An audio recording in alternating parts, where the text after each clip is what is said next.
Same. Pero iba dito sa 106.7 Energy FM Pangga. Huwag mo sabihing radyo, sabihin mo Good morning Luzon, Visayas at Mindanao Metro and Mega Manila. At syempre good morning din sa napakaganda, napaka-sexy. Yeah. DJ Lensay, good morning. Ulala. Yan. Why? Grabe naman yung ulala mo. Ulala. DJ Lensay, kamusta ka naman ngayong morning? Uy, ang dami ng baha na paligid. Nakakaloka. Pansin ko nga sinabi sa akin kanina ng DJ Jimbo, dyan daw sa Puresa, baha na rin daw. Puresa, sa malapit sa Santa Mesa. Akala ko matatrap ako sa baha kanina, baby Naku, Toby. buti na lang hindi. Ang kamalian ko dyan sa mga tulad kong drivers, lalo na kung bago lang din po kayo, pero hindi naman ako bago, ewan ko ba. Huwag kayong susunod sa mga truck. Yung mga malalaking sasakyan sa mga truck, kapag po nagmamaneho kayo at kapag feeling mo bahan na sa dadaan, huwag kayong susunod sa truck. Kasi ang hirap malaman kung mataas na yung tubig. Dahil ang laki ng truck, diba? Yes, diba? Kasi syempre sa truck, kasi malaki yun. Para sa kanila yung tubig, wala lang yun, Oo, diba? katiting lang talaga. Tapos siguro na underestimate ko yung sitwasyon. Doon ako sa regular route ko talaga dumaan. Tapos di ko alam na malaki na pala yung tubig dun sa mga dadaanan ko. But alam mo, feeling ko talaga, binless ako ni Lord kanina. Kasi nung hindi ko na alam kung anong gagawin ko, babalik ba ako, didiretso ba ako, biglang may Avanza na, na nauna sa akin. Tapos siya, dire-diretso lang siya. Na parang alam niya yung daan. Sabi ko, sige, sundan ko na lang to. Thank you, Lord. Ganun na thank you, Lord talaga ako. Talagang feeling ko talaga may alam mo yun yung hand ni Lord para i-guide ka. Alam mo, nakakatawa yung mga ganyan, no? Kasi syempre, minsan ito sa pera naman, no? Usapang pera naman tayo. Kapag wala ka ng pera, may kusang dadating sa'yo, no? Biglang may magpapakitang opportunity na pagkakakitaan mo, yes, diba? or hindi naman may dadating na TF or what. Antara. Diba? Parang ganun. Parang ito yung simple way na na nag-i-exist siya, diba? Totoo, na nandyan si Lord. Yung tipong naiyak ako kanina pag park ko dito, Toby. Naiyak talaga ako. Hindi dahil sa natakot ako or what. Pero alam mo yun, naramdaman ko talaga na ginaid ako ni Lord kanina. Yes. At ang tanong dito, DJ Lensay, na-late ka ba? Oo. Naku, kapag ganyan, hindi ko talaga, okay lang mga pangga. Kapag halimbawa, hindi nyo na alam gagawin ninyo, or nasa baha kayo, nasa gitna kayo ng danger, wag nyo na, utang na loob naman, wag nyo na munang isipin yung ibang bagay. Actually, diba? Eto kanina, ngayon ko lang nakita si DJ Lensay na late, no? Pangalawang beses pa lang. Pangalawang beses pa lang. Kasi usually, sobrang on time yan ni DJ Lensay, bro. Oo, wala pang atang 5:30.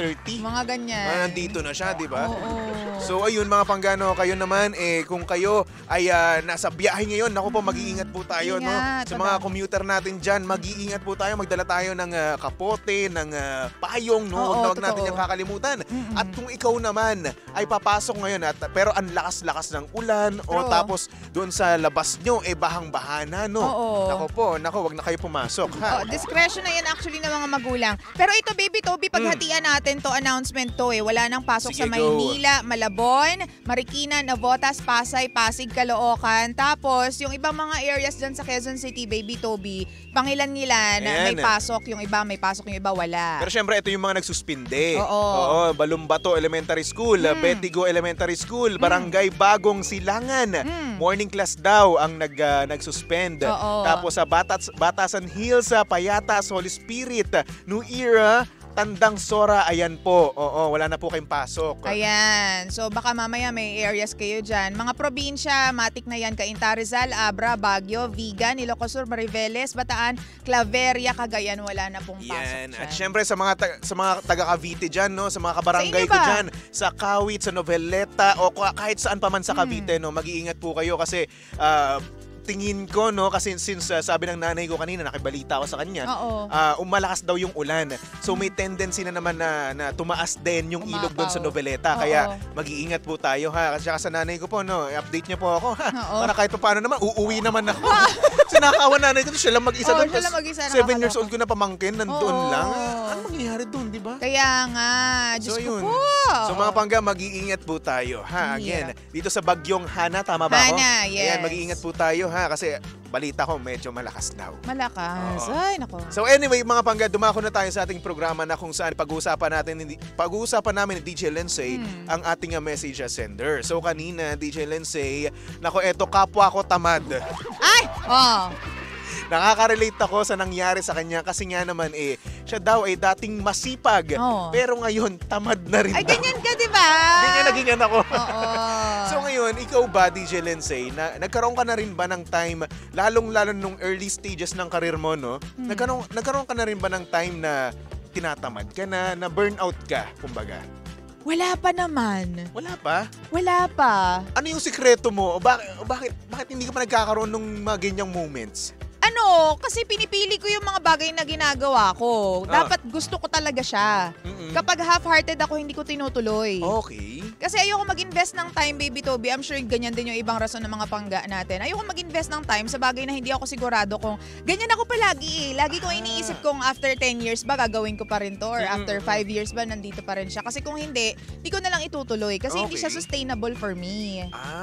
Tulad nung mga pagnenegosyo na yan, feeling ko naman kaya ko siyang gawin kahit nasa bahay lang ako, may regular job o wala. Diba? At saka gusto ko siyang ginagawa, natutuwa ako. Apakasipag mo naman, no?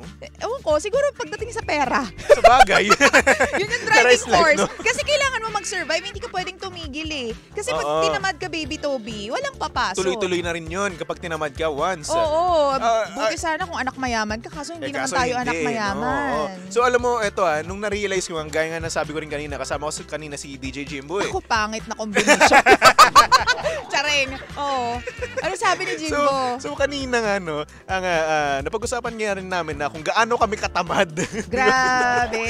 pero naman, eto naman, sabi nga naman niya, si DJ Jimbo rin naman, talagang dumidiskarte talaga siya kasi wala talaga siyang pera. At meron siyang pinag-aaral na anak. So siya, ang iniisip niya lang daw kapag tinatamad daw siya is yung anak niya. Oo. Kasi syempre wala rin naman siyang pera, may pinag-aaral at madaming gastusin. Oo. Diba? So ayun, ang iniisip niya lang talaga niya is anak niya at kailangan talaga niyang dumiskarte kasi kung hindi siya didiskarte, alam mo na, wala siyang makukuha, diba? Totoo. So kaya naman ayun, ako rin na-realize ko rin naman to, no, DJ Lindsay, na kapag ako hirap na hirap, no, kada cut-off natin, diba, isipin mo pa sa de peligro palagi. Ay, nako, Baby Toby, sinasabi ko so kaya yun, na-realize ko sa sarili ko na, ay, this is it. Kailangan ko na magsipag, no? Lalong-lalo na nung time na nasa media room kami, pumasok yung sahod natin at talagang pagkapasok, pagkalipat ko sa akin Gcash. Ang nangyari, nagbayad kaagad ako. Lahat Ng nagbigay juice mo. na ako sa nanay ko. Lahat as in, natira na lang 300. Hindi ko pa nabayaran yung Netflix ko nung time na yon. At diba? may Netflix ka pa talaga, ha? Oo, Netflix kasi Nakakaloka. 600 yun, so kulang. Oo. Di ba? So kaya naman ayun, doon na yun yung nag-trigger sa akin na dapat magsipag na ako. May iba ka pang basket na pinagkukunan. Yes, kasi kung eto lang, hindi enough to. Oo, the more the merrier talaga. Alam mo yan, siguro yung mga problema ng mga, hindi kasi natin maiisip yun kapag medyo kumikita pa lang tayo. Yung bago pa lang tayong kumikita. Diba, lalo na sa mga pangga natin na siguro bagong graduate, bagong hire sa trabaho. Ang tendency kasi niyan, mag-e-enjoy muna sila eh. Yan pa isa. Bibiling ko lahat ng gusto ko, kakain ako, kung saan ko gusto, aalis ako, magta-travel ako. Diba? Diba? Yan din yung naging problema sa akin eh. Kasi syempre, diba, kapag nung fresh grad ka, iisipin mo, ay, may pera ako ngayon. Hindi ko lahat naman. Diba? Ayun, siguro nga lahat, no? Ang masama lang sa akin, nasanay ako sa ganung lifestyle. Kaya, ayun, hindi ko na naalisan, mahirap nang alisan yung ganung lifestyle. Isipin mo, diba, kung may gusto ka nung time na yon, ay, bibiling ko kasi deserve ko naman eh. Kasi fresh grad, tapos nagpakahirap ako ng ilang taon sa pag-aaral, no? So, ayun, ako, binabalik ko lang yung parang sinusuklihan ko lang yung paghihirap ko noon. Diba? So, hanggang sa ayun, nasanay na rin naman ako. Diba? Gastos dito, gastos doon, kain dito, kain doon, kahit na ano pa man yan. Basta nag-crave ako, kakainin ko yun. Anong turning point? Bakit ka nagbago? Or bakit, kasi umalis ka dun sa... Actually, lumipat ako. Oo. Diba? Lumipat ako at ito yung point na dito talaga ako natuto. Oo. Dito kasi independent na ako. Oo. Wala na yung magluluto sa akin araw-araw, Yun. diba? Tapos wala nang maglalaba, wala nang maglilinis. Ako na mismo lahat talaga to. gastos mo na. Gastos ko na to lahat. At bukod sa binubuhay ko ng sarili ko, bubuhayin ko rin yung magulang ko doon sa Cavite. So, extra na siya. So, hindi naman sa extra, no? Madami ng obligasyon, kumbaga. So, yun, ito yung time time na talagang hirap na hirap ako at ito rin yung time na na-realize ko sa sarili ko na hindi pala ganito dapat yung ginawa ko before. Oo. Hindi ko dapat sinanay yung sarili ko na Gastos lang ng gastos. dito, gastos doon, walang ipon, di ba? Totoo. May ipon naman ako before pero hindi ganoon kalaki rin, kumbaga. Oo. Pero mas may ipon ako ngayon, mas may ipon ako ngayon. Sa ngayon, ha? Di ba? Oo, Kung sa kailan ngayon. mas hapit ka sa pera, mas nagtatabi ka. Hindi Mm-mm. katulad nung halimbawa marami kang kinikita tapos waldas dito, waldas doon. Mas wala kang savings. Yes. Kasi kumbaga, alam mo yun, parang easy lang eh. Oo. Easy lang sa yung mga bagay-bagay kasi may tumutulong nga. Kasi nga, yung sa kapag nagbibigay ka sa magulang mo before, di ba? Kapag nandun ka sa poder nila, Oo. sila na magbahala May mag-budget tumutulong doon. eh. Oo, may tumutulong at may kakainin ka. True. Kumbaga, ngayon wala na. Ikaw na bahala sa pagkain mo araw-araw. True. Di ba? Minsan kasi kapag nasa Cavite kasi ako, mag-i-stack na lang kami ng ulam eh for a week na yun. Oo. So automatic may kakainin ka kahit Tsaka, mapaulit-ulit. Pag lumabas ka, may mabibilihan ka agad eh. Di ba? Dito, at mura.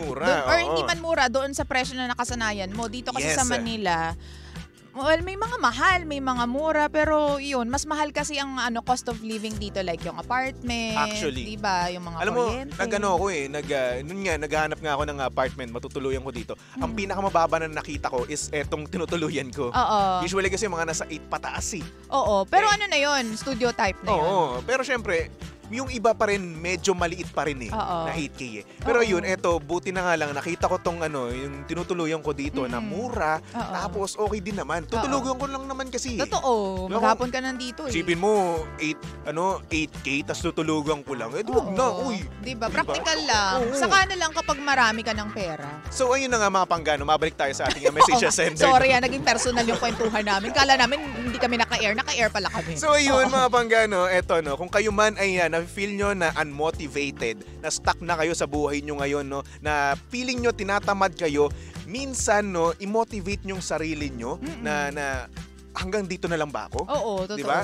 Ito na lang ba yung kaya ko? Siguro sabihin natin medyo stable kayo. Pero hanggang kailan kayo medyo stable? Isipin nyo yung mga gastusin tumataas. Totoo. Bilihin tumataas, di ba? So ngayon, hindi na sapat yung medyo stable. Totoo. Di ba? So dapat tayo magpursige pa rin talaga tayo, dumiskarte tayo hanggat kailangan.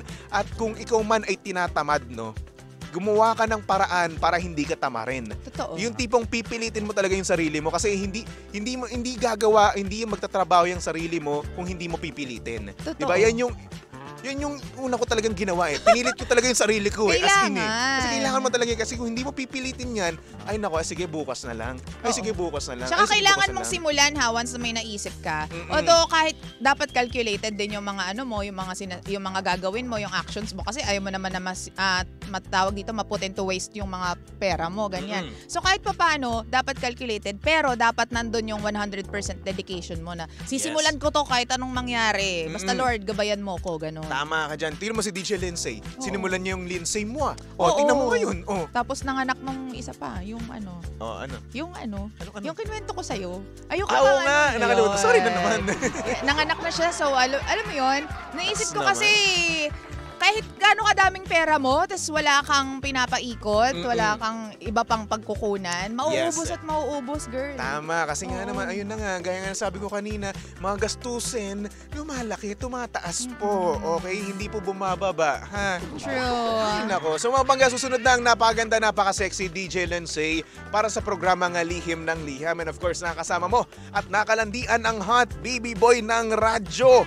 Yes, Baby Toby. At i-follow nyo lang ako sa Baby Toby 1067 sa Facebook, sa Instagram, sa TikTok, and also on my YouTube channel, DJ Baby Toby.